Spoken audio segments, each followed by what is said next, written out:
you're on YouTube or Facebook, you're going to be watching a blank screen because in about 3 minutes, 2.5 minutes, we're going to start. So this is when I give instructions to say that this is going to be put forth where there's very strict community guidelines.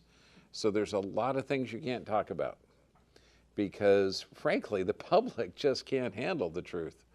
You know, so all of that stuff's going to be reserved for the part of the uncensored portion.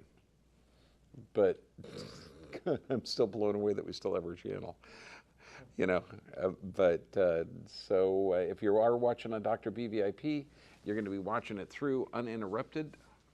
But we're going to try and get by some stuff with the censors. Yeah. Just starts in about 2 minutes. Yeah, 2 minutes.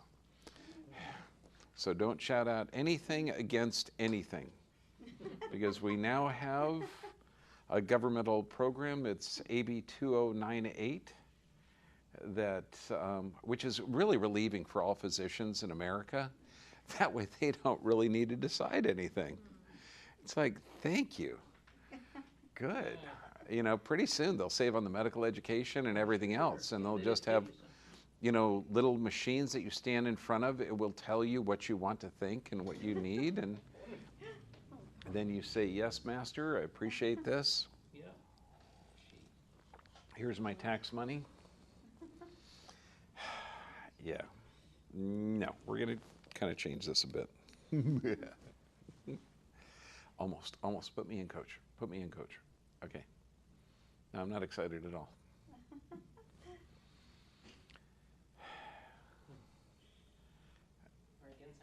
10 seconds? Yeah. Okay, good. Good. Thanks, man.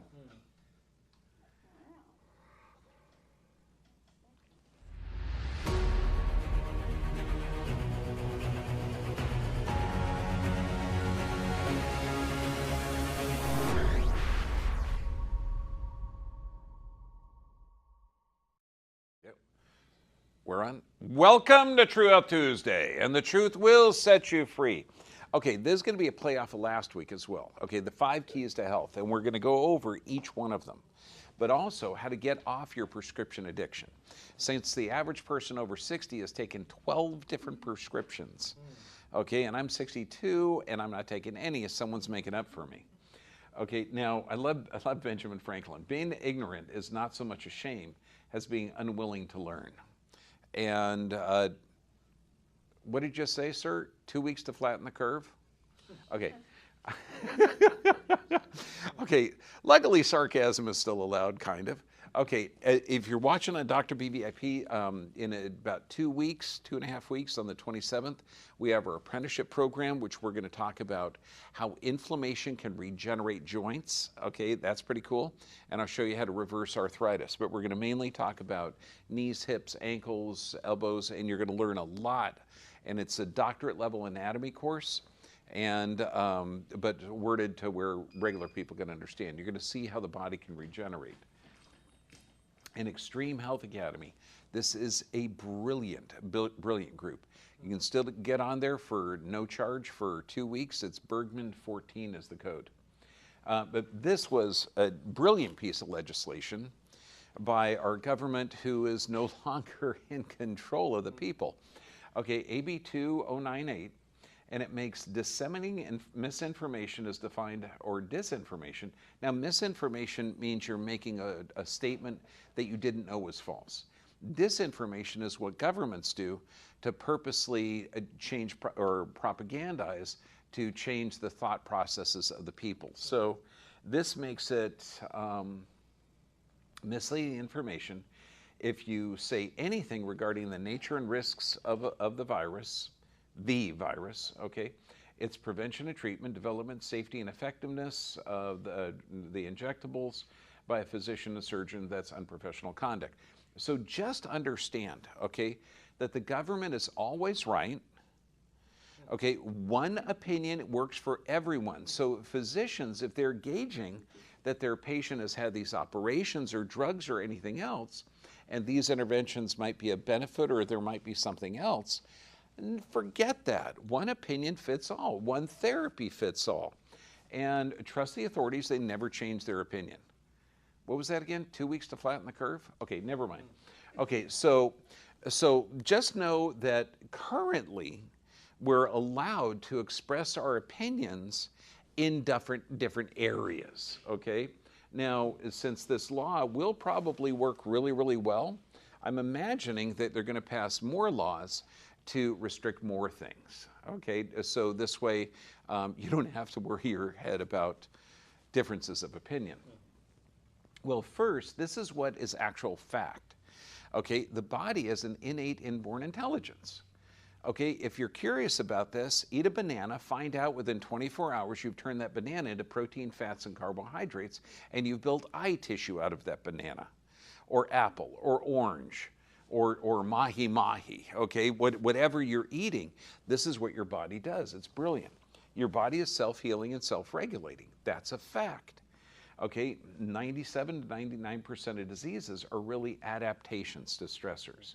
And we're going to go into that because that might be a difference of opinion if you are trained by the pharmaceutical industry. Genetic expression is determined by your perception. You perceive the environment through your nervous system. All of that's facts. Now, we come up with five keys to health. And it's literally your nervous system, exercise, nutrition, rest, and prayer and meditation. Because anything that helps your body take in nutrients, assimilate those nutrients, eliminate waste products, and produce healthy cells, this is a good thing. Okay, does that make sense? Now, you have an automatic nervous system. One part keeps you alive under stress, that's the sympathetic, and that shuts blood supply down to the digestion and immune system and runs it to the arms and legs. The other, the rest, digest, and repair, is located in the neck and the pelvis. This is responsible for digestion. Now, you have one nerve that governs this all. No, it's not the ring, it's the nerve. It's called the vagus nerve. Okay? And there's no Lord of the Rings? No? Okay, well, anyway. Okay, so this vagus nerve, and it does everything, motility, excretion, everything, the entire, and this is 80 to 90% of your immune system. It's literally how you function. Now, what's interesting, that's only 10% of this nerve's action. 90% of it's sensory. So this means that anything you put in your system, you have to be able to break it down and assimilate and utilize those parts so that you can regenerate your body. Okay, does that make sense? Now, human beings, according to the Center for Disease Control, are the sickest animal species on the planet. 60% of our population in America, now we are one of the sickest industrialized nations, okay, by following their advice, and one of the sickest countries in the world and the sickest animal species. 60% of our species in America has a chronic illness or disease they'll never recover from. 40% have more than one of those diseases. Now, what are these diseases that are killing us? Heart disease, cancer, chronic obstructive pulmonary disease, strokes, Alzheimer's, type 2 diabetes, and chronic kidney disease. We're going to go into these because is your species defective? Like if you had 60% of water buffaloes, okay, that had heart disease, cancer, and some kind of chronic disease, would we want to rush over there with crates of medications to treat them? Or would we want to find out what they're eating and their stress levels, okay? Or if they're being poisoned. Just correlate this, because when I'm trying to break through people's brains and they're saying, yeah, I'm taking the 3 blood pressure medications. Oh, okay. Do you have a dog? Have you checked your dog's blood pressure? And they'll say, well, no, I'm not going to do that because the dog is fine. Okay, but my doctor says, okay, so here's the patient last week. His reason for visit is to eliminate many of the current medications as possible. Now, he's listed heart disease, heart attack, high blood pressure, low back pain, kidney disease, cholesterol, sinusitis, diabetes, and tingling in the legs. All of these have chemical solutions according to his doctors. So he was given 16 different prescriptions, handfuls of medications, okay? Now, there's no science behind this. It's foolishness. Okay, people get sicker and sicker. It's called polypharmacy. So let's look at the actual understanding of how the body works. Comprehensive Physiology, 2014.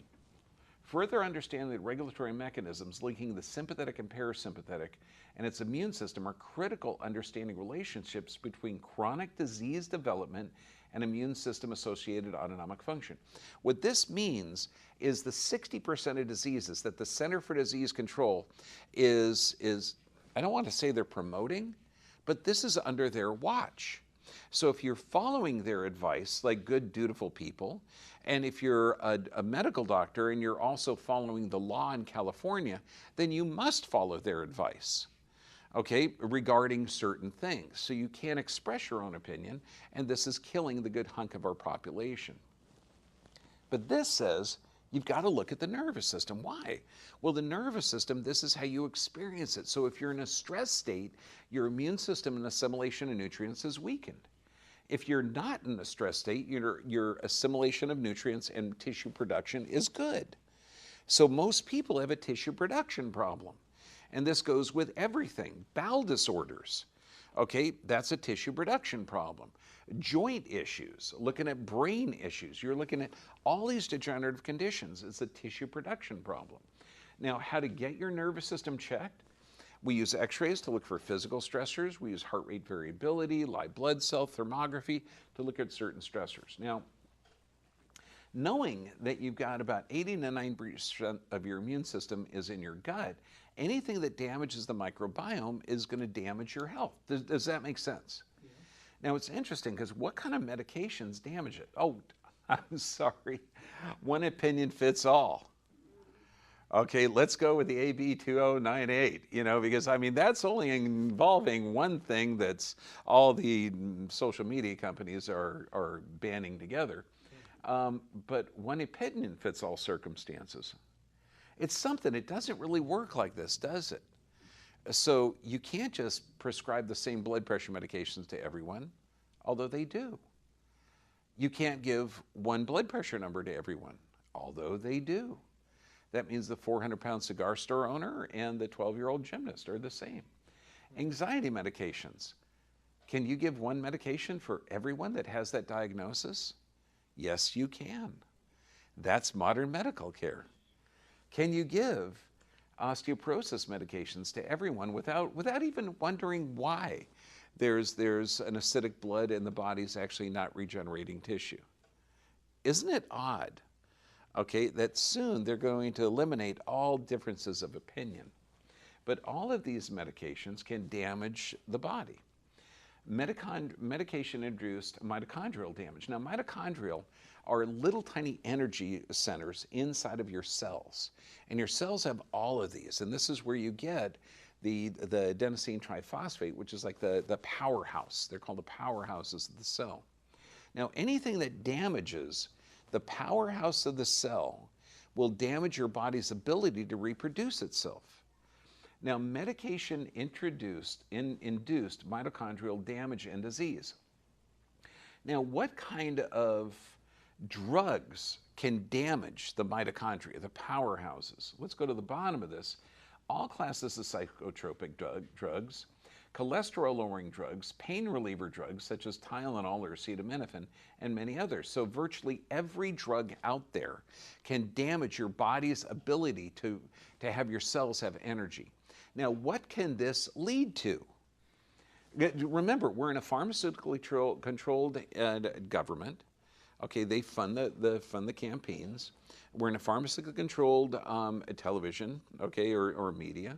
Okay, and pharmaceutically controlled education. Wow, schizophrenia, bipolar disease, Alzheimer's, epilepsy, migraines, strokes, neuropathic pain, Parkinson's, ataxia, chronic fatigue, coronary artery disease, fibromyalgia. And this is all from medications that are used to treat this. Interesting. Now, this was published in 2008. That was 14 years ago. Do you think if you're not going to learn from history, you're doomed to repeat it. Okay, boy, I knew I forgot that. Okay. Now, exercise, regular exercise is important unless you're told to isolate and the gyms are shut down and the parks are shut down and the beaches are shut down. Why? Listen to the government. It's for your protection. So unless the government says so, Exercise is generally good, but if the government says don't exercise and cover your face because breathing is bad, you must listen to them. I'm sorry, is my sarcasm showing right now? Okay, so inactivity kills, and this is like insane. And that is a photobomb of my dog and cat, okay? They're just friggin' cool. But you know, having them, all you gotta do is say W-A-L-K. And I mean spell it. The friggin' dog knows. It's like, dude, I know that. So exercise improves older brains. Why? Because you're going to get neurogenesis. You're going to get you're breathing out carbon dioxide. This is an acid. You're oxygenating the brain. You're getting symmetrical movement. This helps brain function. It increases blood flow to the brain. I mean, blood pressure medications, okay, decrease blood flow to the brain, okay? And all you got to do is say, okay, this is lowering your pressure. Do you think this helps oxygen to the brain? Okay, little brain, 2.5 pounds, burns 90% of the body's oxygen. Now, when you're working out, and this is daily, resistance first, okay? So if you're taking your dog for a walk, put a backpack on. Okay, get a couple of hand weights, just go for a walk. Okay, it helps. Any kind of resistance move is first, aerobic is second. It works fantastically well. Does that make sense? So nerve supply, regular exercise. Proper nutrition, that means that anything you put in your system, if you can metabolize it, it can make you healthier or sicker. Okay, now, it's interesting when we look at cancer. Cancer is going to affect about half of the population. Okay, now it's interesting. What we're looking at here is a person under stress. The thermography, see all that red area on one side? That asymmetry, that is bad. Now the left chest area, this is where all the gut drains. Okay, this is why 85% of all breast cancers are on the left side. Now she had no breast cancer diagnosis. Okay, now the thermography can identify breast cancer or cancer generally growth after about 3 months. A mammogram can identify it after about 9 years. So we can find the problem on this patient. We can see that they're under stress. That picture in the middle is actually the heart rate variability scan that shows that she's in a sympathetic dominant state. So she's in a chronic state of fight or flight. How's her sleep patterns? Poor. How's her bowel movements? 1 a day, okay, if she's lucky. Okay, this person is under extreme stress, so identifying that is good. Now, what's interesting, cancer is a metabolism, a disease of metabolic processes. It's not bad luck or bad genes, okay, and this is from environmental factors, hypoxia, trauma, toxins, all of these are what's causing it. So when the doctors say, well, bad luck or bad genes, it must run in your family. Bull. 100 years ago, you're talking, it affected about 2% of the population. Now it affects 50% of the population. Genes haven't changed that in that time frame. But a lot of your metabolic processes have because you're exposed to chemicals. So here's one, endocrine disrupting chemicals. Now this is in so many different things. You're talking society scientific statements. So it turns out that scientists tend to not agree, and they tend to have a discussion to find out what's best for the people or what's the most advanced. So this is how science is supposed to work, except in California where there's only one opinion. Okay, so Endocrine Society is talking about endocrine disruptors, and this is in everything. It's in glues, plastic, pesticides, food products, everything. And it can affect male and female reproduction, breast cancer, breast development, cancer, prostate cancer, thyroid issues, obesity, cardiovascular, endocrine. Now these endocrine disruptors, this is in everything, okay? Glyphosates. Now glyphosates just lost a big case of a couple of years ago that turns out that it causes cancer. Now this is the #1 ingredient sprayed on crops in America. We call it the cancer belt on either side of the Mississippi. Now they used to be fertile land, okay, but now that we're utilizing genetically modified crops designed to accept the glyphosates, we're seeing huge mutagens, carcinogens, and reproduction toxins. Now, if you get a chance to look at The Truth About Cancer, brilliant, brilliant series, okay? Although they have been wiped out of a lot of social media platforms because they're recommending crazy, crazy stuff like healthy food, healthy nutrition, exercise, detoxing. They're recommending against certain medical interventions that can actually weaken the immune system. But to cut your risk of cancer in half, GMO foods, don't take them. Okay, microwave popcorn, it's toxic. Canned goods with BPA. Hard grilled red meats. Okay, well, plus too, if you're looking at meats, they've got antibiotics in there. And if they're grilled too bad, it's got literally carcinogens. Refined sugar, that's poisonous. Smoked foods, because a lot of them contain nitrates.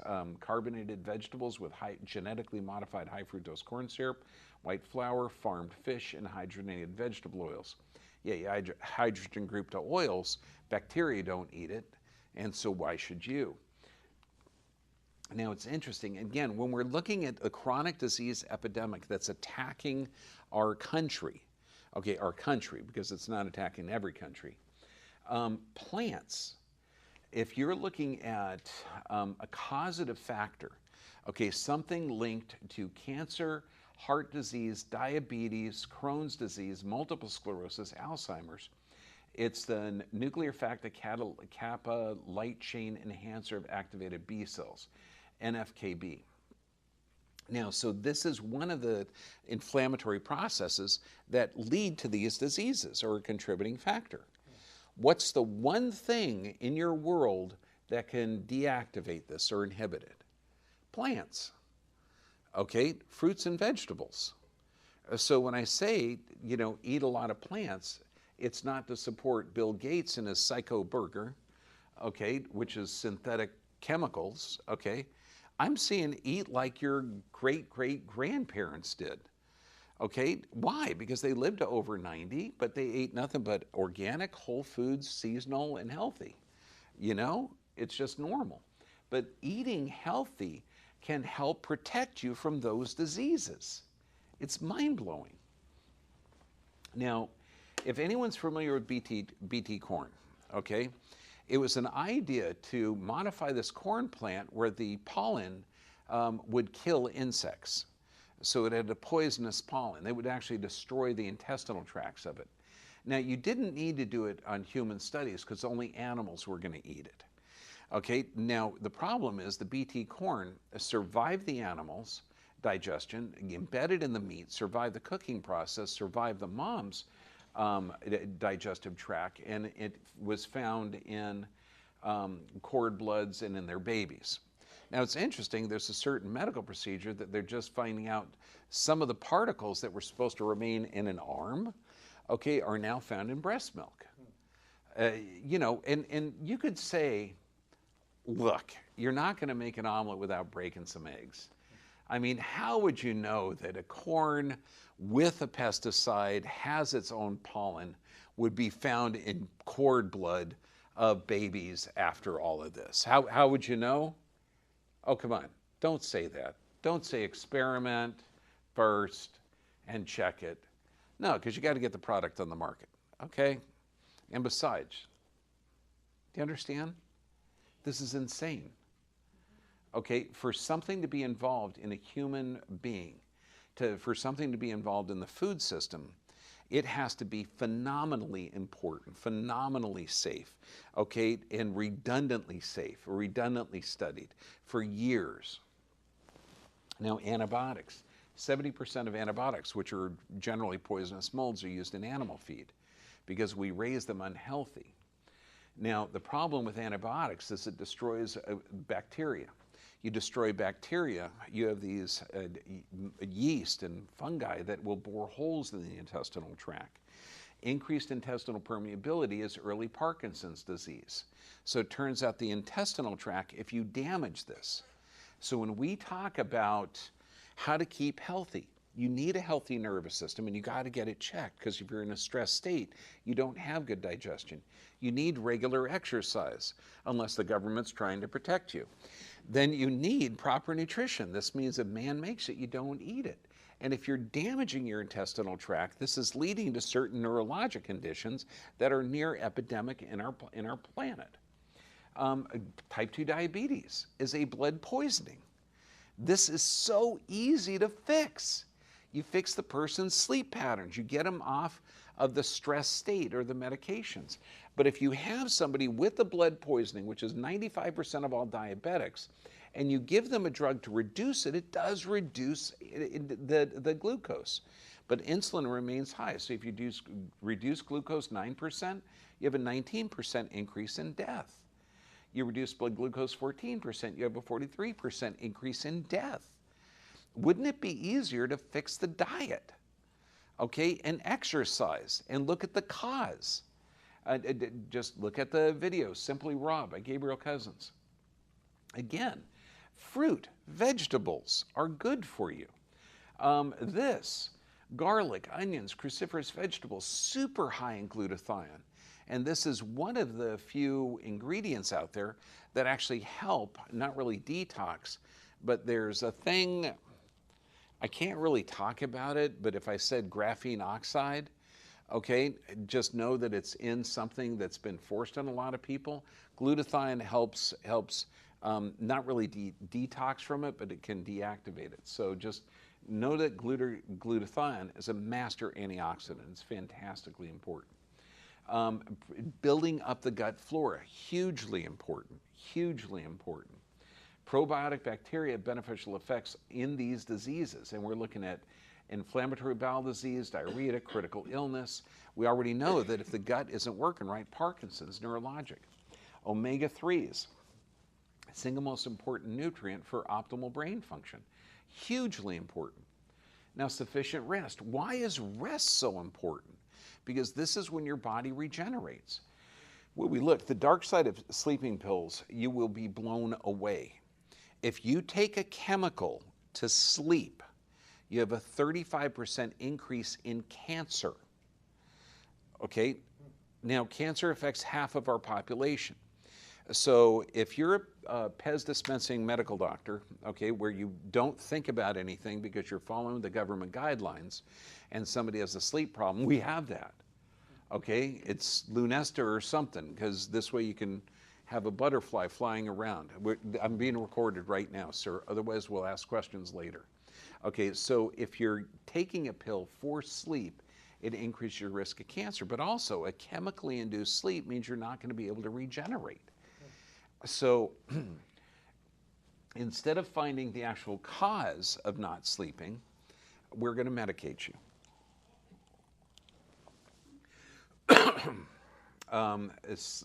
They died 4 to 6 times more often than average than people avoided sleeping pills, suicide, overdose, and cancer. It's not a good thing. Now you can reset your circadian rhythms. And I mean, I've got a number of different videos. You can get it on the Dr. B VIP. I've got sleep videos on this. Okay, reset your circadian rhythm. Just know that there's high disease rates at 9 hours or more or 5 hours or less. Optimal human function is 6.5 to 7.5 hours. So there's a way to hit this reset button to reset your sleep patterns. It takes around 5 days to reset it, okay, where you're going to limit your sleep to 6 hours, but you got to prepare your mind. So you're going to journal, to write down what you did that day, what you're going to do the next day in any emotionally charged event that calms the subconscious. You're going to read a paper book 15 minutes before bed, okay, and then you're going to go, you got to have nightshades on. White noise machine would be ideal, but all this stuff prepares your mind for sleep. Because if you know that sleep is when your body regenerates, sleep is hugely important. This is why I've got so many videos on sleep. Okay, now prayer and meditation. Prayer and meditation, okay, even if you have no belief or understanding that you're a divine energy, that there is divinity about you, that you're made in the image and likeness of God, okay, that spiritual energy is actually tangible. And this could be Buddhist energy, it could be the one, it could be anything, but there is an energy about your body and mind and belief system. And it's huge because when we look at this, prayer and meditation daily, connecting with something greater than yourself. But just prayer can get you in that parasympathetic state where you're resting, digesting, and regenerating. Okay, I mean, it just makes sense. It makes sense to do this, to take a few minutes every day to connect with a power greater than you. Okay, no, I'm not talking about Fauci. Okay, I'm talking about, you know, the energy that formed you. Boy, the Democrat in every group. Okay, prayer and meditation, okay? Or neurolinguistic programming, daily affirmations, and there's emotional freedom technique, the DeMartini breakthrough method. I mean, there's so many things that you can do that you can take charge of your own health. It's hugely important. So what do? Physical, chemical, emotional stress. This is ideal. Physical stress, you identify this with static and stress x-rays, posture analysis. We do all of that, okay? Chemical stress. This could be poor sleep patterns. You're going to identify the chemical stress on a thermography. You're also going to identify it on a live blood cell analysis. Emotional stress will show up on a live blood cell analysis. Why? Because even if you're just emotionally stressed, the blood increases its viscosity. And you've got to address the emotional stressors. If you're not addressing the emotional stressors and the chemical stressors and the physical stressors, you do not get better, okay? Because your body's going to respond to all three of these. And it's interesting, they say, how hard is it? Like if you read any of the like Bible, Torah, Quran, okay, how hard is it to open a door? You got to knock. What's the whole point of to get something? You got to ask. I mean, it's hugely important. And again, this is just another slam on the AB 2098. Higher blood pressure had lower death rates. This is a Journal of the American Medical Association. Do you think there's any differences of opinion when it comes to blood pressure or any individuality? Mortality rates were 4 times higher for those with systolic of less than 120 in comparison to those who had over 161 in 48,000 heart failure patients. Why? Because oxygen is good. Maybe the blood is too thick. Maybe there's some kind of stress. These are 48,000 heart failure patients. So the body was having to adapt. Blood pressure medications increase stroke. I thought, doctor, these were. Now that patient I brought you up, okay, at the start had 3 blood pressure medications. 3. And I said, whatever you do, okay, because you got to follow the doctor's recommendation, don't take them together. Separate them by like an hour. It's just what Grandma Nana would say, okay? She'd say, honey, we don't know what those things do together, and we know that people who take 3 or more medications to control their blood pressure were at a 248% higher risk of stroke, okay, than those of normal. You're in much trouble by the time you're on 3 medications that achieve excellent control. Yeah, your blood pressure is fine, okay, except you have an increased risk of stroke because it's not blood pressure that causes stroke. This is insanity. And I love the American Heart Journal 2004. Now, this was 18 years ago, but it expresses the sentiment that I have about a lot of medical literature. People are diagnosed with heart failure and follow a treatment regime that includes blood thinners, aspirin, Coumadin, could be putting their health into more danger. Based on this results of these studies, experts said treatment of heart failure involving a multitude of drugs that proved to be ineffective should be eliminated as a treatment option. And I'm thinking ineffective drugs, a multitude of them given to everybody would be fine. It turns out that ineffective drugs can have a negative effect. Remember, cholesterol guidelines. The government is always right. There's only one opinion. Thus, the epidemic of heart failure and hardening of the arteries that plague the modern world may be paradoxically aggravated by the pervasive use of statin drugs. Bummer. Okay, the aspirin a day, is no longer recommended. And this was a study involving 13 countries, okay? We're talking if 100,000 people took an aspirin a day, you save 33 to 46 lives. However, you can lose 68 to 117 through gastrointestinal bleeding and 8 to 10 through stroke. Okay, so is there something better? Okay, and again, this is what real science does. You try something, okay, if you're not really looking at anatomy and physiology, okay, you got to work it out. I mean, that's why we put this up, because if your body can adapt to the environment, that's the nervous system, or is it safe or dangerous? If you're able to move your body, which stimulates brain function, heart function, and nervous system function, if you're taking in nutrients that your body can assimilate, not BT toxins, not genetically modified foods, not medication, because I'm telling you that apple, banana, and zucchini that you're putting in your mouth goes in your intestines, it's through the intestinal wall into the liver, and it gets from the liver to the heart, to the lungs, back to the heart, and out to the entire body. Same thing with the hydrochlorothiazide, or the ACE inhibitor, or the cholesterol-lowering drug, or the aspirin, or the Tylenol, or the 16 different drugs that you're taking in handfuls twice a day. That goes through the liver as well. So proper nutrition is important. Sleep is important, because this is when your body regenerates. And prayer and meditation is important, because this is how your attitude, your autonomic nervous system. Does that make sense?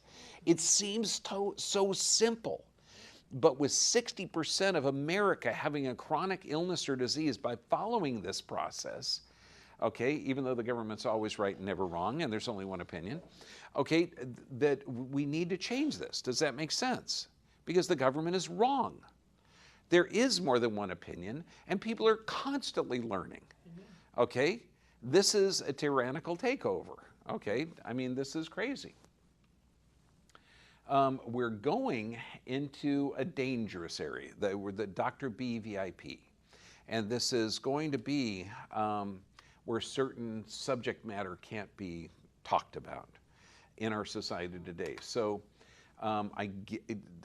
thank you. If you're on YouTube and Facebook, please click subscribe, click the bell, because they are shadow banning. They demonetized us. They've done everything. And those that are supporting Dr. B, God bless you. Thank you.